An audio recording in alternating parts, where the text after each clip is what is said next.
ஆன்மீகம் நேர்களுக்கு பரம்பரை ஜோதிடர் பெருங்குளம் ராமகிருஷ்ணனின் அன்பின் வணக்கங்கள்.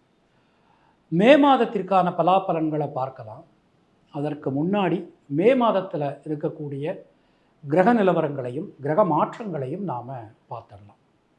மே மாதம் பிறக்கும்போது மேஷ ராசியில் சூரியன், குரு, சுக்கிரன், கன்னியா ராசியில் கேது, கும்பராசியில் சனி, மீன ராசியில் செவ்வாய், புதன், ராகு என கிரகங்களுடைய சஞ்சாரமானது அமைந்திருக்கிறது. மே 1ஆம் தேதி குரு பகவான் மேஷ ராசிந்து ரிஷபராசிக்கு மாற்றம் பெறுகிறார். 6ஆம் தேதி புத பகவான் மேஷ ராசிக்கு பெயர்ச்சி அடைகிறார். 14ஆம் தேதி சூரிய பகவான் மேஷ ராசிந்து ரிஷபராசிக்கு மாற்றம் பெறுகிறார். அன்றைக்கி தான் வைகாசி மாத பிறப்பு. 20ஆம் தேதி சுக்கிர பகவான் ரிஷபராசிக்கும் 24ஆம் தேதி ரிஷபராசிக்கு புத பகவானும் பெயர்ச்சி ஆகிறார்கள். இந்த மாதம் 31ஆம் தேதி செவ்வாய் பகவான் மேஷ ராசிக்கு ஆட்சியாக பெயர்ச்சி அடைகிறார். மற்ற கிரகங்களுடைய இருப்பில் எந்த விதமான மாற்றங்களும் இல்லை, சந்திரனை தவிர. நாம் கொடுத்திருக்கக்கூடிய கிரகநிலையானது வாக்கிய பஞ்சாங்கத்தினை அடிப்படையாக கொண்டது. உங்கள் ராசிக்கான பலாபலன்களை பார்க்கும்போது விதி மதி கதி என்று பார்த்து கொள்ள வேண்டியது. அதாவது லக்ன ரீதியாக, ராசி ரீதியாக, உங்களுடைய ஜனனகால ஜாதகட்டத்தில் சூரியன் எந்த ராசியில் இருக்காரோ அதுதான் கதி. அது ரீதியாக நீங்கள் பார்த்து கொள்ள வேண்டியது. இனி உங்கள் ராசிக்கான இந்த மாதத்திற்கான பொதுவான பலாபலன்களை பார்க்கலாம். புதனை ராசிநாதனாக கொண்ட மிதுன ராசி அன்பர்களுக்கு 12ஆம் இடத்துக்கு குரு 1ஆம் தேதியே மாறிடுறார். ராசிநாதன் 3 ராசிகளில் பயணம் பண்ணுறார்.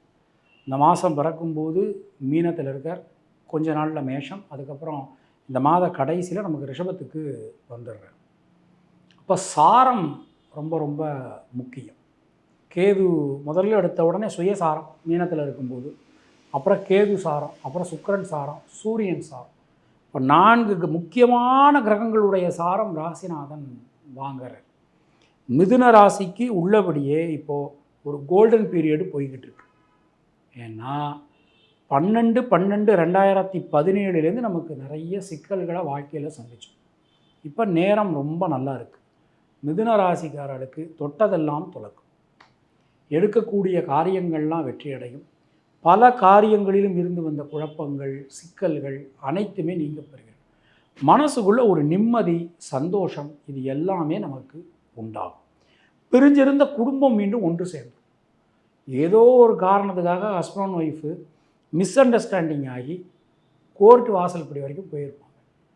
இப்போ அவங்க மனசுக்குள்ள ஒரு நல்ல மாறுதல்கள் ரீயூனியன் ஆவதற்கான வாய்ப்புகள்லாம் இந்த மாதத்தில் உண்டு.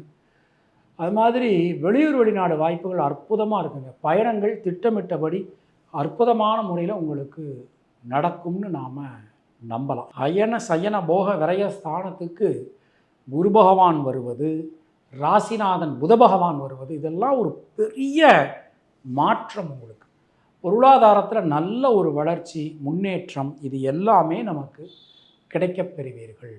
தைரியம், தன்னம்பிக்கை அதிகரிக்கும். தாயாரினுடைய உடல்நிலையில் நிறைய சிக்கல்கள் இருந்தது.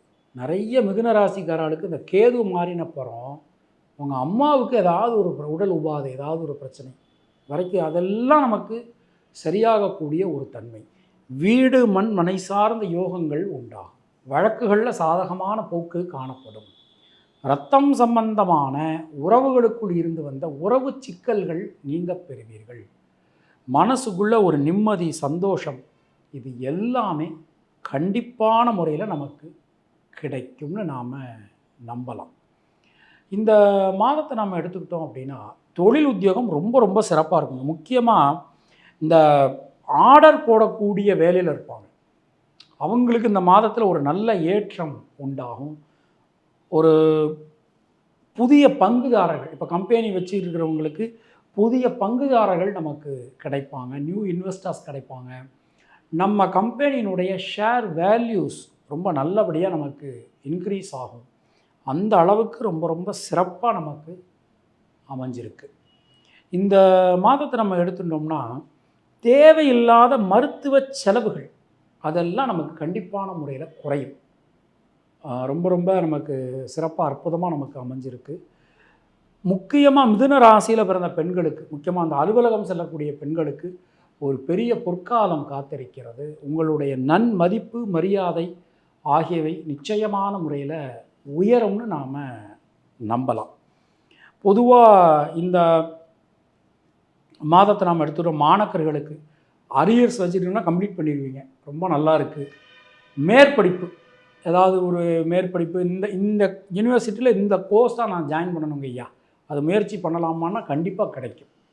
தைரியமாக முயற்சி பண்ணுங்கள். தயவு செய்து இந்த நீட் எக்ஸாம் எழுதணும் அதெல்லாம் முயற்சி பண்ணுறவங்க இந்த மாதம் ஆரம்பிச்சிருங்க, டைம் ரொம்ப ரொம்ப நல்லா இருக்குது. மிருகசீரிஷம் நட்சத்திரத்தில் பிறந்தவர்களுக்கு லாபம், முன்னேற்றம் அதிகரிக்கும். சகோதர சகோதரியோட நல்ல ஒரு இணக்கமான சூழல்கள் உங்களுக்கு உண்டாகும். திருவாதிரை நட்சத்திரத்தில் பிறந்தவர்களுக்கு முயற்சிகள் அனைத்தும் வெற்றி பெறும்.